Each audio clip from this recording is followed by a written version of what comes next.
Hey, what's up, party people? Thanks for joining me today. It is April 10th, 2023, the day that I am recording this. My name's Tom Coffee. This is the Coffee and Nuance Show, and I've got an interesting topic right off the bat that we're going to talk about.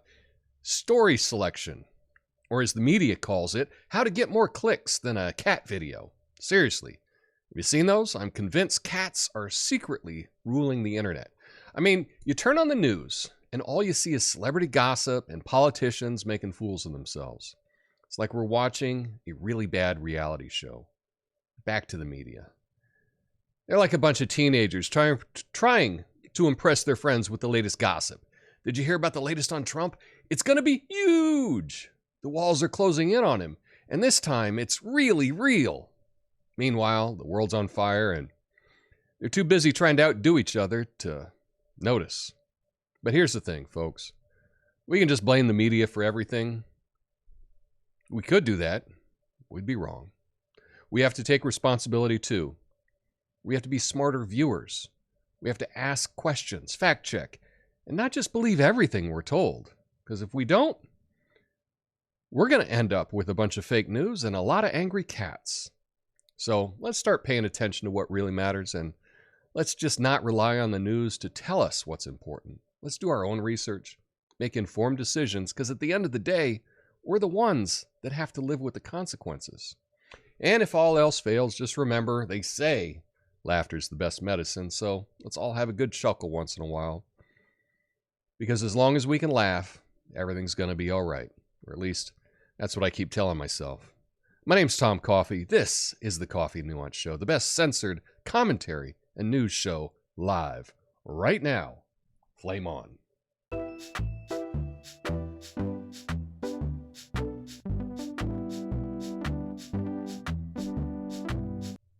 Oh, I'm so glad y'all could join me today. We got a great story and a number of news articles that I want to get to today.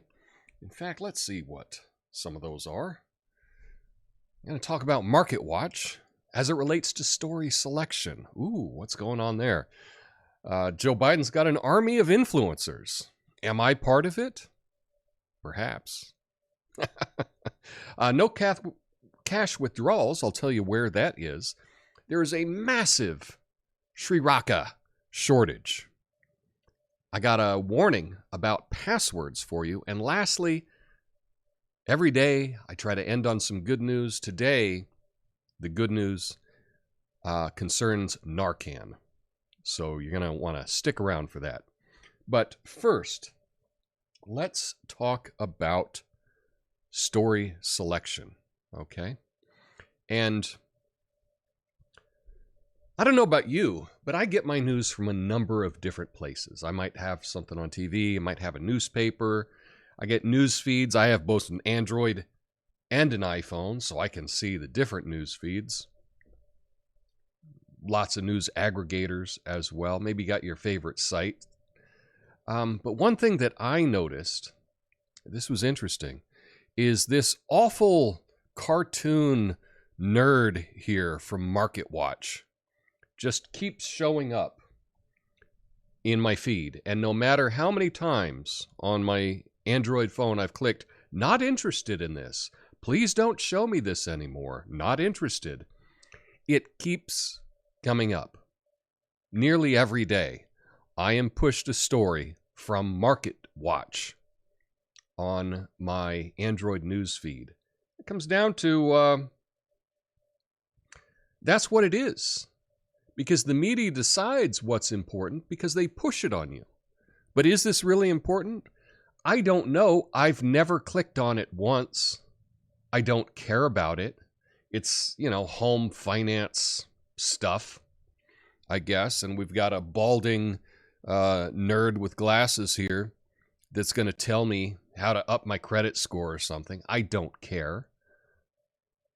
But yet, no matter what I do, it's pushed on me. Well, why?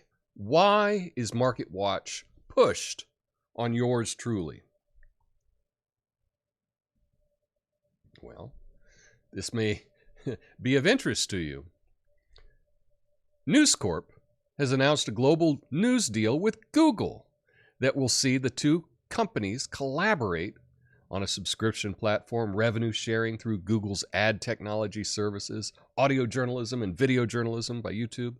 The deal marks a turnaround in the relationship between the two, which has been marked by public feuding, particularly in Australia, where Google threatened to shut down its search engine to avoid unworkable content laws. Financial details of the agreement were not disclosed, but News Corp says that it involves a significant payments by Google.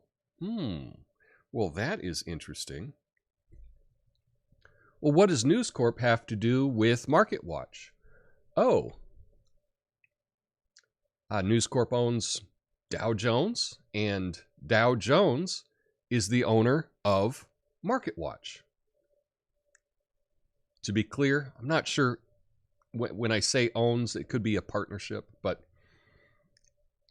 yes, MarketWatch is part of Dow Jones, which is part of News Corp, which has an agreement, a partnership agreement with Google. So do you think that perhaps that's why I get this pushed on me every day in my news feed? No matter what I do, not interested. And I continue to get it every day. Every day it's pushed on me. Now, that just might be annoying, but I also want you to think about that just because it's annoying that that some economic, home finance blog gets pushed on me daily,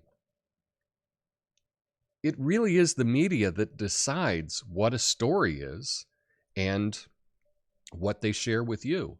If we watch the nightly news, they only have time for, 5 stories or so in the broadcast. They choose what the news is. They select it. And that's the real issue that we have, is that these companies are choosing what to tell us. Now, you may think to yourself, Tom, but you have this podcast here, your show, the Coffee and Nuance show. Don't you select stories as well? I do. And I want to tell you the criteria that I use to select the stories that I talk about every day. First, I have a little monologue, and I talk about something that I find interesting, because my philosophy is if I think it's interesting, then maybe someone else will think it's interesting. No one's telling me what's interesting, and no one's telling me what to do. I come up with this all on my own. And the stories that I choose to talk about, it's the same basic rule. There's 2 things that are important to me. 1, is the story interesting to me? And 2, is the story important? Now, most of the stories that I do are the intersection of both of those. They're interesting to me, and they are important. But I will not do a story on my program that I am not interested in. That's my promise. If I'm not interested, I'm not talking about it. You can find that story elsewhere. If it's being pushed all over the media, you can go elsewhere and find that story. I'm not interested. I don't care. And I know that your time is important, and that's why I select stories that I think are interesting and important.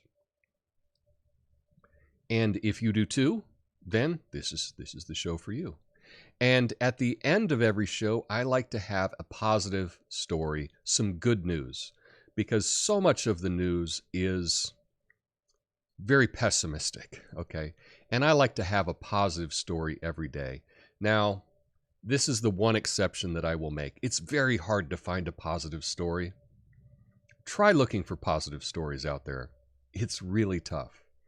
And so occasionally, I may have a positive story that I'm not as interested in, but I'm semi-interested in it, But I like to end the show on a positive note.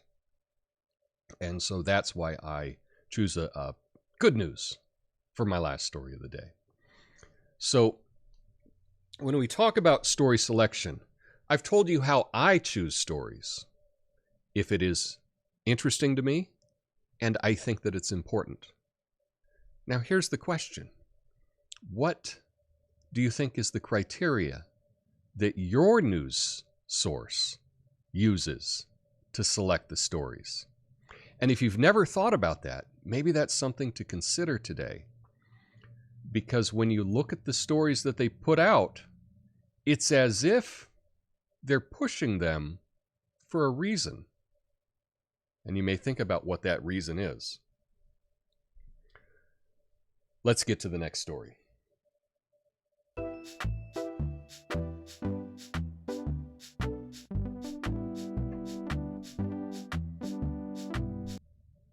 President Biden's digital strategy team plans to use social media influencers to promote his record in the run-up to the 2024 presidential election. The team will target young voters and those who are not connected to the Democratic Party. The unpaid and like-minded influencers will be invited to a dedicated White House briefing space where they can meet Biden and his team. The aim is to boost Biden's popularity among younger voters and counter former President Trump's social media following if he becomes the GOP nominee in 2024.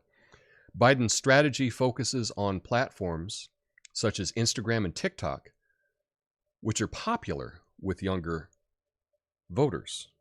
Biden has talked about TikTok being dangerous and has banned it from government phones. That's not going to stop him from using it to influence people on the upcoming election.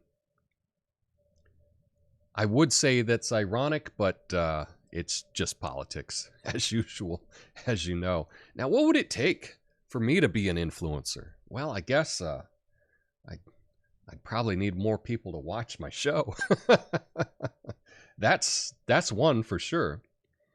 But I would love to be an influencer. I would love to be invited to the White House to get my talking points directly from the government rather than having filtered through,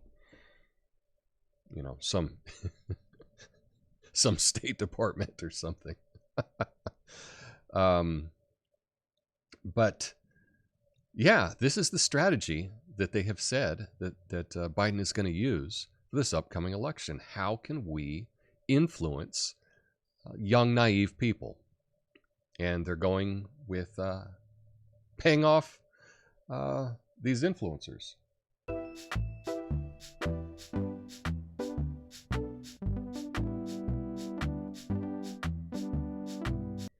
ANZ, one of Australia's biggest banks, has announced that certain branches will no longer allow customers to withdraw money over the counter, instead directing them to ATMs. ANZ has not disclosed which branches will be affected, but insists that only a small number will be affected.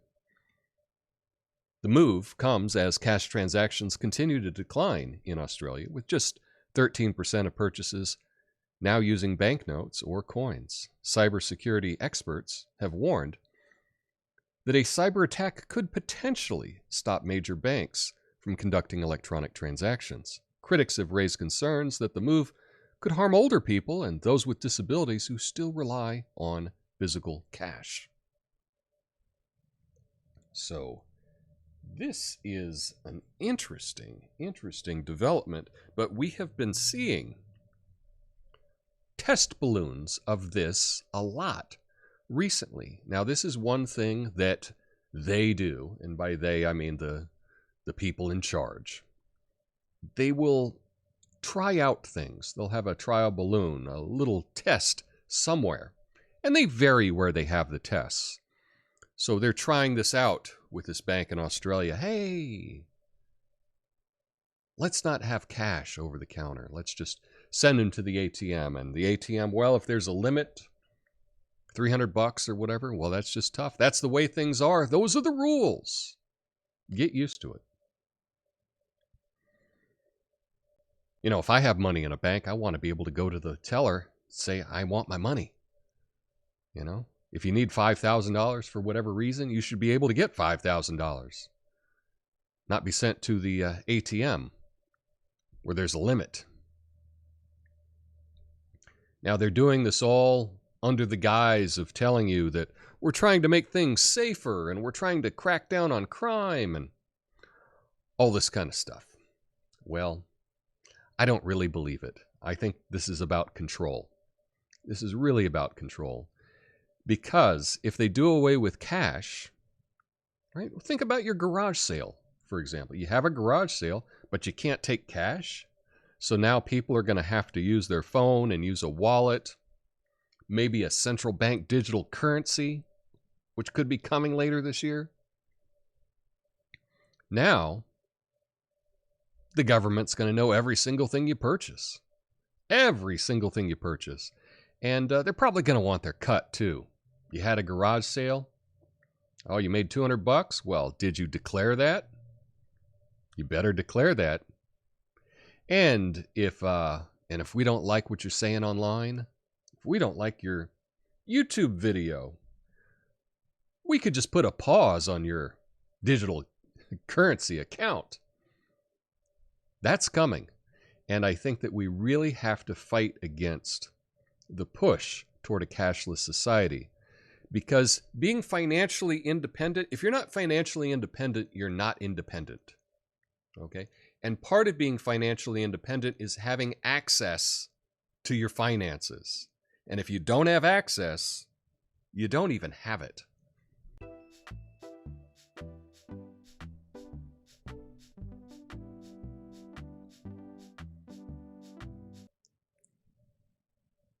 Huy Fong Foods, the company that produces Sriracha hot sauce, is experiencing an unprecedented inventory shortage and does not know when supplies will return to store shelves. Last year's drought conditions in Mexico caused a shortage of red jalapeno peppers, which are used to make Sriracha, resulting in a limited supply. Although some production resumed in the fall, the company is still experiencing a shortage that continues to affect production.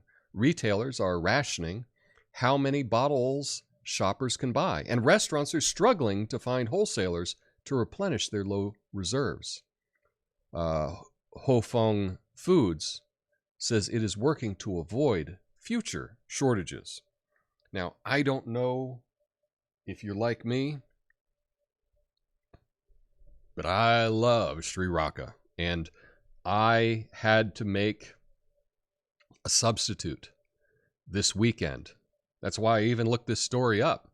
I couldn't find it in the stores near me. I had to get some Trader Joe's knockoff because I was not able to get the green cap goodness. Yeah, what's your favorite thing with Sriracha, by the way? Now, I know some people like hot sauce, but you really can't use a whole lot of hot sauce. Just shake the hot sauce in like a casserole. If you got a nice big macaroni, tuna macaroni and cheese casserole, right? I love just squeezing a whole bunch of Sriracha in there, making it nice and hot. Can't really do that with your regular hot sauce. So this is like ketchup for a lot of people. They use it all the time. I use it quite often. And so this is a shortage. Kind of makes me think I should have had an extra one in the pantry. Oh well, live and learn. Next time.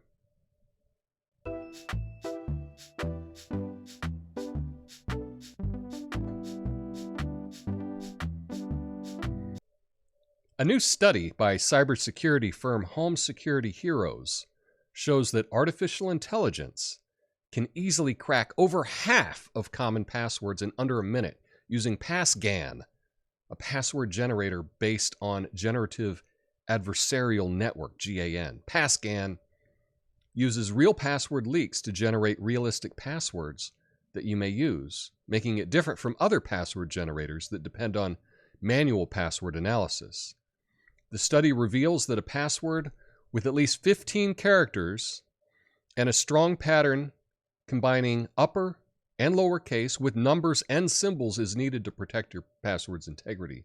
Changing passwords every 3 to 6 months and avoid using the same password for different accounts is also recommended. The AI can crack 8 to 9 character passwords in 7 hours and 2 weeks, respectively, but it takes 14 billion years to decode a 15-character password.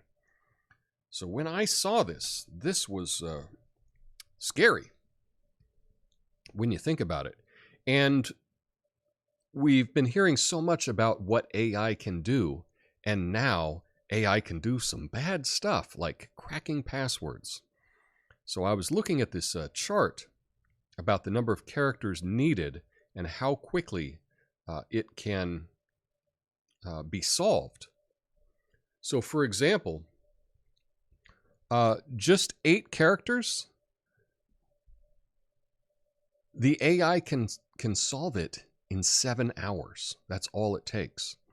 Now, if we move up to 10 characters with upper, lowercase, letters, numbers, and symbols, if we move up to 10, that will take 5 years currently. And if we go up to 12, it'll take 30,000 years. So that would be very safe. Although in the near future, we'll probably have quantum AI that will be able to do this a lot quicker. But what do you do for your passwords? I know that password managers are very popular, and I've never seen any instance of a password manager having a leak or a big problem, but it just doesn't sound like a good idea to me to have all your passwords in one bucket. That does not seem like a good idea to me. So I don't trust a password manager, although I don't have any evidence not to. I do it old school.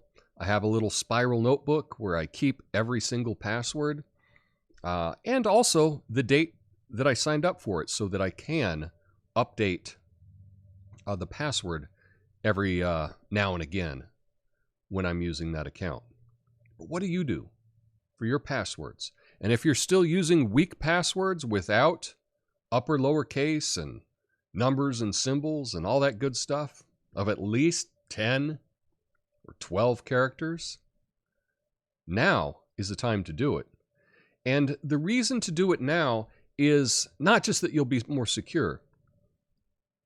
It's the amount of time that you're going to have to spend fixing one of these problems if your password is ever used by scammers or hackers or something like that. That's a lot of time to fix a problem. So this is one of those things that if you do a little bit at the beginning, it's going to save you a lot of time in the end. So that's my recommendation to you on this. And lastly, let's get to some good news.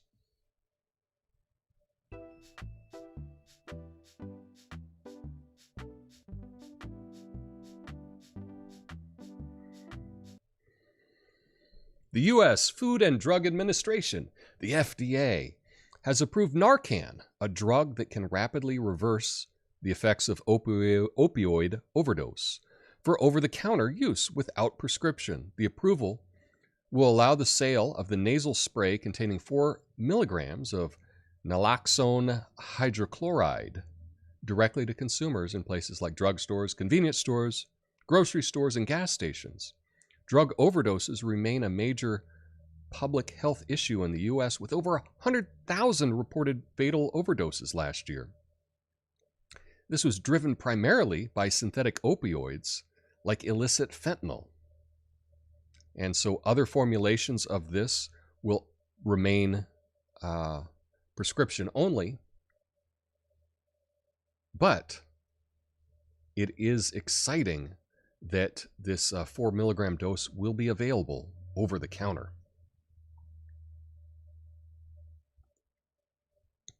So I think this is good news, and